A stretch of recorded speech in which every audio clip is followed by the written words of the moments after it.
This is our Syrah. It is 100% from our red cedar vineyard. 4 different Syrah vineyards that are all treated and picked separately, and then the blends put together.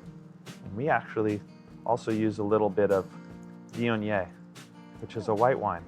So you have 4 different Syrah vineyards. What is the difference in the vineyards?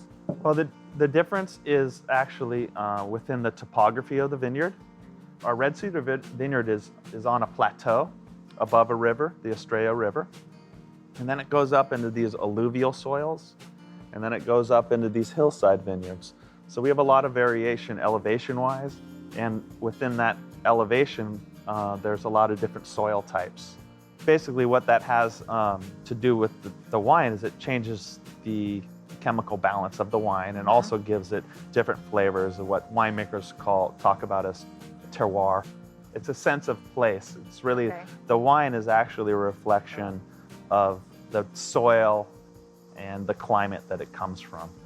Our Syrah, we get some from the alluvial soils. We get some Syrah from the hillside vineyards. And also within those 4 vineyards, we have different clones. And different clones tend to produce completely different wines, flavor-wise, color-wise, etc. So within this one little bottle, we're able to have a lot of different complexity because of the 4 different vineyards. Wow. And then once it hits the winery, I try to do what I can to ferment them differently.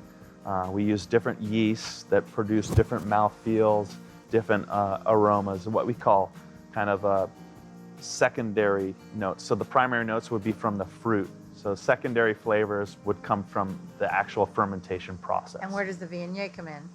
I've always loved putting a little bit of Viognier in my Syrah. It actually does something called copigmentation, where it actually makes the wine darker, believe it or not. Syrah tends to be really dark and have these earthy notes, and a touch of Viognier kind of brings a lightness to the wine and really makes the aromatics pop. You get that more the floral lift, but you still have that dark core that is Syrah. I always call it a winemaker's wine because it goes great with a lot of different foods, and it has a real softness to it that I think is wonderful. There's gamey notes, so it's like a party in your mouth, really. Party!